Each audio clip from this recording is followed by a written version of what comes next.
Hey everyone, it's Darth CJ with Midnight Launch. We're going to talk about the title that's been dominating, well, pretty much my office for the past few weeks, GTA 5.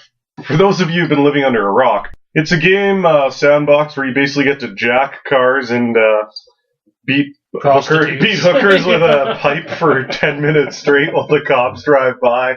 But no, seriously, it's been obviously a revitalization of the franchise.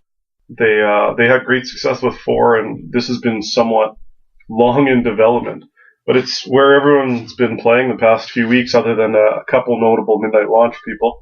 Really, just one. Yeah, but notable. yeah, you're notable. Yeah. All right, Malthe, what are your thoughts? You know, it was funny. I literally finished Grand Theft Auto 4 the day before Grand Theft Auto 5 came out, so I got that direct comparison. So you're really quick at Grand Theft Auto. Oh God, it was painful trying to get through 4. Mostly because I didn't understand why I was doing anything I was doing. I didn't get what the point was, like why Nico was doing anything he was doing other than money.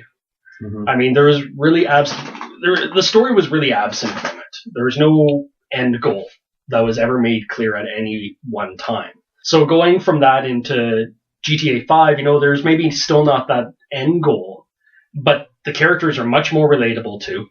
The individual reasons. I relate to Franklin so well. I thought you were it's like watching my autobiography. I thought you were going to say Trevor.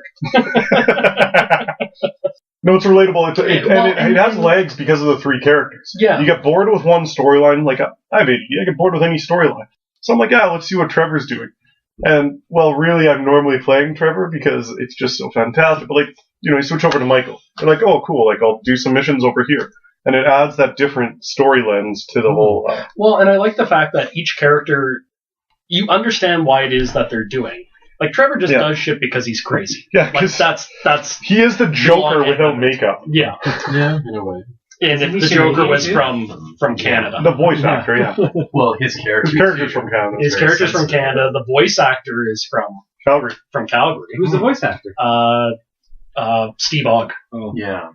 He hasn't been in he's mostly like a kind of an extra character in a lot of shows. He was on on another TV show just after, I think Person of Interest he had a part on right after the game came out. They use the likeness of the actors too. Like all the voice actors look like the characters. And I feel bad for Steve Ogg. Like the thing about it is they didn't take themselves too seriously in this one. They didn't try to, and it's not nearly as linear. Like you can go out, you can do all these different types of side missions, from golf to tennis to bounty hunting to tow truck driving. And I love the fact that the side missions have a reason. Like, you have stats for your characters now, so strength, stamina, you know, driving ability, flying, and so on. You know, picking up a hooker will actually improve your stamina. That doesn't surprise me. But so I didn't even know there were hookers in this game that you could, like, pick up until, like, at work someone told me this. I'm like, okay, like, I'm driving around one day, I'm like, oh, wow, like, that looks like a hooker. I'm going to pull over. So I pull over, and I'm like, how do I get her in my car? So I'm, like, waiting for, like, a minute. I can't figure out how to get it. So I honk, and she comes over. I'm like, oh, perfect. So they, like, go to a secluded area. So I go to this random parking lot. You know, you do your thing, which is obviously not graphic, but you do your thing, and then, like, she gets out of the car, and then I see my stamina bar go up, and I'm like... That seems, you know, a little humorous. I didn't think about that. It was my first and only time in that game with a hooker. So. Yeah, it's funny we talk about the hooker killing and picking them all up and stuff like that. And I mean, certainly I've played every GTA game up until this, but this is the first game where I found myself not doing those things. Yeah. Like, I found it so immersive, the way they crafted the world, the way they created the characters, animation, everything like that. I would actually try not to cause vehicle accidents and drive with some degree of accuracy. And my thing for the vehicle driving is I didn't want to smash up my car because you actually get to keep a car now. Like Franklin's car, which is, you know, essentially a Charger. I do my damnedest not to run that thing into anything else because you get to keep that car. It actually is something that you can like. So they almost took a page from Saints Row in that regard. And they did a really good job of giving you cars you wanted to drive right off the bat. Yeah. They didn't just give you crap like they normally do in GTA where you have to unlock it. Like, I think 2 hours in, I'm driving a Lamborghini down the boulevard. I'm like, well, this is pretty cool. I was the opposite. I love mayhem. Like, I'll be on a mission, and I'm like, I think I'm just going to kill this pedestrian. And then it's like 2 stars of police chase, and I'm like, oh crap, I'm in a mission. But the police was a lot better too. Police are a lot more Persistent. And it's more reasonable, though. Rather than a police officer 2 blocks away being able to somehow see you, you have to be in this cone line of sight, which I appreciate the AI mechanics on. Yeah. I really like the fact that they will actually search for you. They won't just drive up and down a street. Yeah. If they have a reason, if you're parked in an alleyway, eventually they're going to come and look for you in that alleyway. They aren't just going to keep driving up and down regular streets. See, I have never stopped to get away from the cops. I drive as fast as I can into oncoming traffic. No, honestly, like I'm now like a surgeon in terms of navigating the freeway with oncoming cars. Like I have 4 stars. I'm just ripping down the highway and got it. But I love like the contracted kill missions, the stock market. I haven't done the stock market yet, but like I guess people online have like manipulated it to a point where they are like billionaires. Yeah.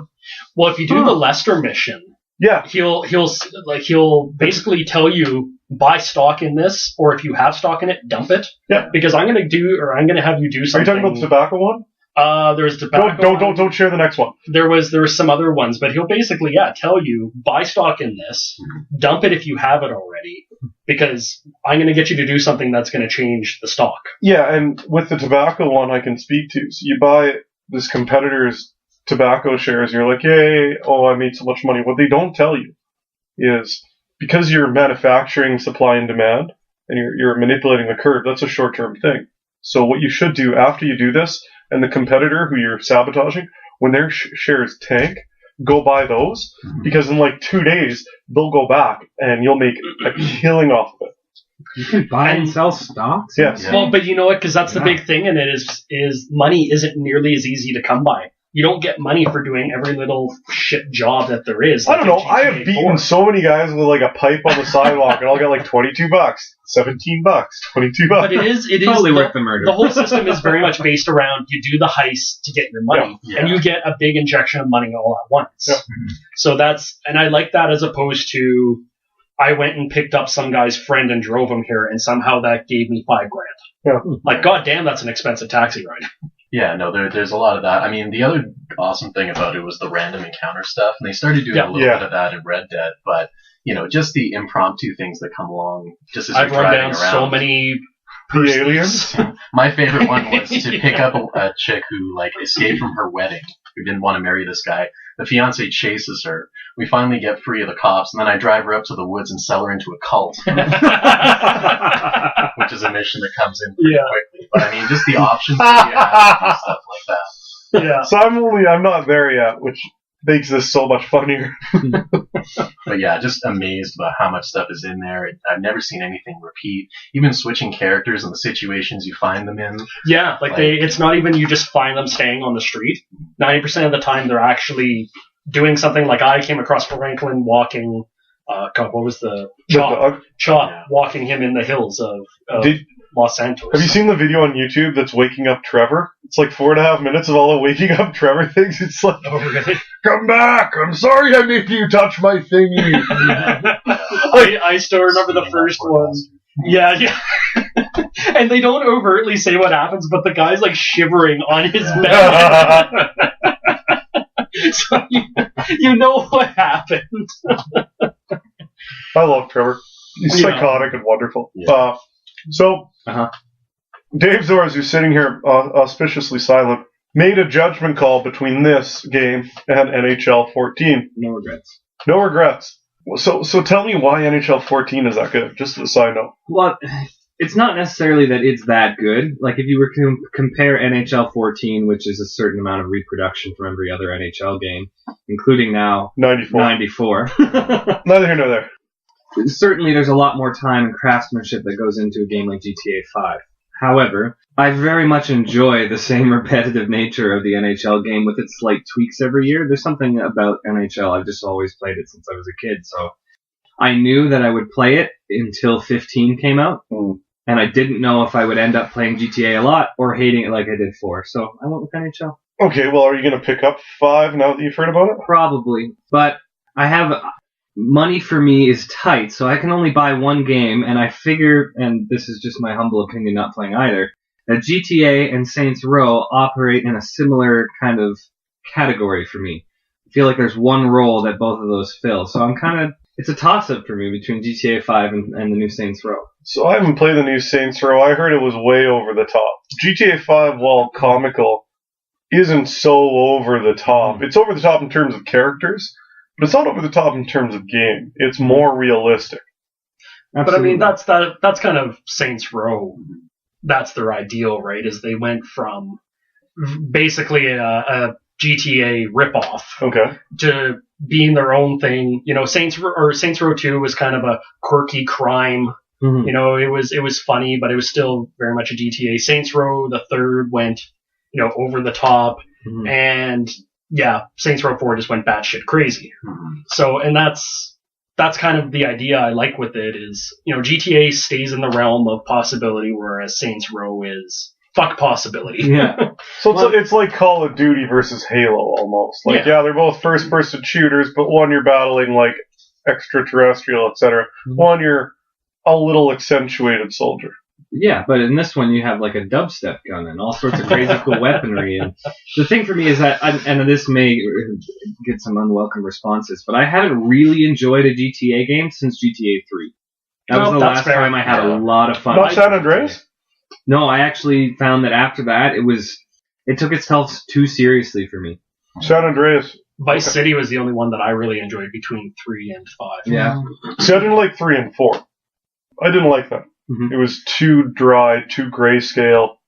You're right, but San Andreas I love because it was like, you know, it was fun. It was crazy. It was the one that opened up the activities the most and let you do the most amount of stuff. And I think that was probably the bigger inspiration for something like the Saints Row series. But yeah, it seems like a lot of Rockstar's like iterative releases. They sort of had the initial one where they had the engine and the world built, and then what they do with that, and the improvements they make, you know, with San Andreas and Vice City, and now from going from 4 to 5, that they have more opportunity to develop the characters, the story, the gameplay, and stuff like that. And when you talk about the two series being somewhat similar, having played Saints 4 before playing GTA 5, they're totally different experiences for me. Like the way it controls the type of missions and stuff you go on in 4 compared to the immersive, realistic gameplay that you have in 5. I mean, one's an over the top, just blow everything up sandbox, where 5 is like a totally cinematic experience that you want to see what happens to these characters. You're really invested in what happens, and the surprises that come along the way. It's almost like Grand Theft Sims. Like that's how I'm relating it, because there's so much you can do that really doesn't have a bearing on the linear storyline, so to speak, but still enriches that character development. Like, you don't have to like go save your daughter if you don't want to, sort of thing, without giving too much away. But like, you want to because you want to see where that goes. Then you get these side missions. By the way, I hate Michael's kids. Right? Like all his kid, his wife, and his daughter, like both kids and the wife, line them up in a straight line and just use one bullet. Like I wish you could kill them. I really wish you could. I have tried. It won't let you. But you'll fail a mission. Going back to Saints Row 4, I mean, I actually found Saints Row 4 had more in common with Prototype, Infamous more than it does with GTA. Much more. And I mean, and I kind of like that because I almost found they're two opposite ends of the spectrum of the sandbox spectrum, which is kind of nice now. Whereas, you know, Saints Row is kind of along the same lines, starting to branch off a bit. I think I like them both for what they both bring. Yeah. So, out of 10, Payne, what do you give GTA 5 out of 10? Oh, I would go 10. Really? I'm really. See, I was about to say like, yeah, you'll never give anything a 10 because you're the consummate cynic. It's tough. It's hard to give it like not the 9.5 because like there's got to be something better. But thinking about the games I've played in the last like couple of years, and for the console, like it's maxing that console out.